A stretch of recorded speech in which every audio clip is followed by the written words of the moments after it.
इस स्तोत्र को टाल देना ठीक वैसा ही है जैसे आपके सामने अमृत रखा हो और आप प्यासे रह जाएं, जैसे भगवान खुद आपको शक्ति देने आए और आप उनसे मुंह मोड़ ले। नमो भगवते वासुदेवाय।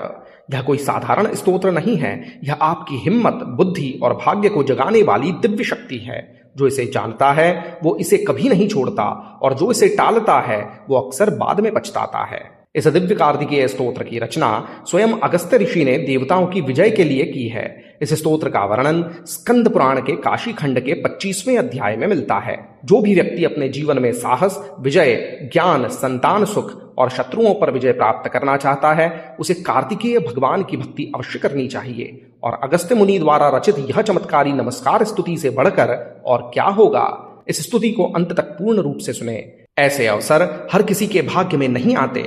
इस स्तोत्र को टाल देना ठीक वैसा ही है जैसे आपके हाथ में जीत की पूरी शक्ति हो और आप खुद हार को चुन ले। ऐसे रहस्यमयी और दिव्य स्तोत्र स्तुतियां हम आपके लिए लेकर आते रहते हैं, इसीलिए चैनल को सब्सक्राइब अवश्य कीजिएगा, वीडियो को अंत तक अवश्य देखें और वीडियो के अंत में जय कार्तिकेय कमेंट करना न भूलें। ऐसे रहस्यमयी और दिव्य स्तोत्र अपने संबंधी जनों से साझा अवश्य करें। आइए सुनते हैं अगस्त्यकृतं स्कंद स्तोत्रम। ओम अगस्त्यकृतं स्कंद स्तोत्रम्। अगस्त्युवाच नमोस्तु वृन्दारकवृन्दवन्द्य पादारविन्दाय सुधाकराय षडाननायामितविक्रमाय गौरीहृदानन्दसमुद्भवाय नमोऽस्तु तुभ्यं प्रणतार्तिहन्त्रे कर्त्रे समस्तस्य मनोरथानां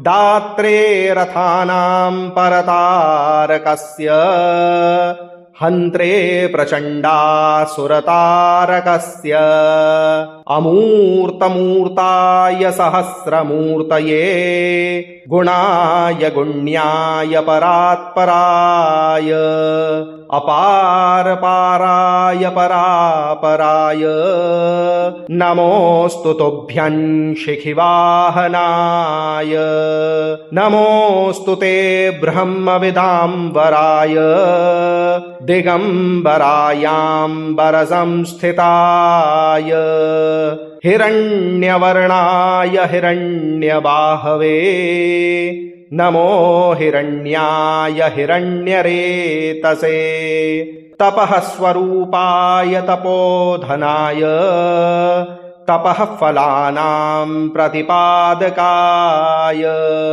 सदा कुमाराय हिमारमारिणे तृणीकृतैश्वर्यविरागिणे नमः। नमोऽस्तु तुभ्यं शरजन्मने विभो प्रभातसूर्यारुणदन्तपङ्क्तये बालाय चाबालपराक्रमाय षण्मातुरायालमनातुराय मीढुष्टमायोत्तरमीढुषे नमो नमो गणानां पतये गणाय नमोऽस्तु ते जन्मजरातिगाय नमो विशाखाय सुशक्तिपाणये सर्वस्य नाथस्य कुमारकाय क्रौञ्चारये तारकमारकाय स्वाहेय गाङ्गेय च कार्तिकेय शैवेय तुभ्यं सततं नमोऽस्तु। इत्थं परिष्टुत्य स कार्तिकेयन् नमो नमस्त्वित्यभिभाषमाणः द्विस्त्रिः परिक्रम्य पुरो विवेश स्थितो मुनीशोपविशेति चोक्तः। अगस्त्युवाच नमोऽस्तु वृन्दारकवृन्दवन्द्य पादारविन्दाय सुधाकराय षडाननायामितविक्रमाय गौरीहृदानन्दसमुद्भवाय नमोऽस्तु तुभ्यं प्रणतार्तिहन्त्रे कर्त्रे समस्तस्य मनोरथानां दात्रे रथानां परतारकस्य हन्त्रे प्रचण्डासुरतारकस्य अमूर्तमूर्ताय सहस्रमूर्तये गुणाय गुण्याय परात्पराय अपारपाराय परापराय नमोऽस्तु तुभ्यं शिखिवाहनाय नमोऽस्तु ते ब्रह्मविदाम्बराय दिगम्बरायाम्बरसंस्थिताय हिरण्यवर्णाय हिरण्यबाहवे नमो हिरण्याय हिरण्यरेतसे तपः स्वरूपाय तपोधनाय तपः फलानां प्रतिपादकाय सदा कुमाराय हिमारमारिणे तृणीकृतैश्वर्यविरागिणे नमः नमोऽस्तु तुभ्यं शरजन्मने विभो प्रभातसूर्यारुणदन्तपङ्क्तये बालाय चाबालपराक्रमाय षाण्मातुरायालमनातुराय मीढुष्टमायोत्तरमीढुषे नमो नमो गणानां पतये गणाय नमोऽस्तु ते जन्मजरातिगाय नमो विशाखाय सुशक्तिपाणये सर्वस्य नाथस्य कुमारकाय क्रौञ्चारये तारकमारकाय स्वाहेय गाङ्गेय च कार्तिकेय शैवेय तुभ्यं सततं नमोऽस्तु इत्थं परिष्टुत्य स कार्तिकेयन् नमो नमस्त्वेत्यभिभाषमाणः द्विस्त्रिः परिक्रम्य पुरो विवेश स्थितो मुनीशोपविशेति चोक्तः अगस्त्युवाच नमोऽस्तु वृन्दारकवृन्दवन्द्य पादारविन्दाय सुधाकराय षडाननायामितविक्रमाय गौरीहृदानन्दसमुद्भवाय नमोऽस्तु तुभ्यं प्रणतार्तिहन्त्रे कर्त्रे समस्तस्य मनोरथानां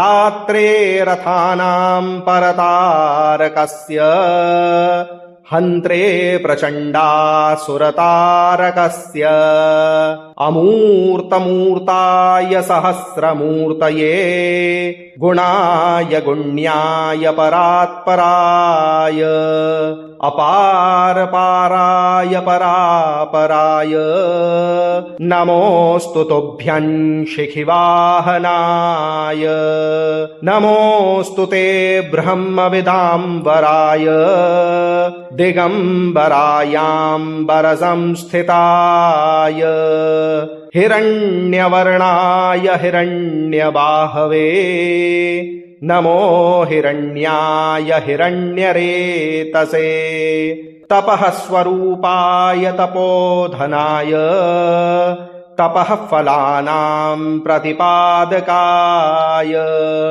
सदा कुमाराय हिमारमारिणे तृणीकृतैश्वर्यविरागिणे नमः नमोऽस्तु तुभ्यं शरजन्मने विभो प्रभातसूर्यारुणदन्तपङ्क्तये बालाय चाबालपराक्रमाय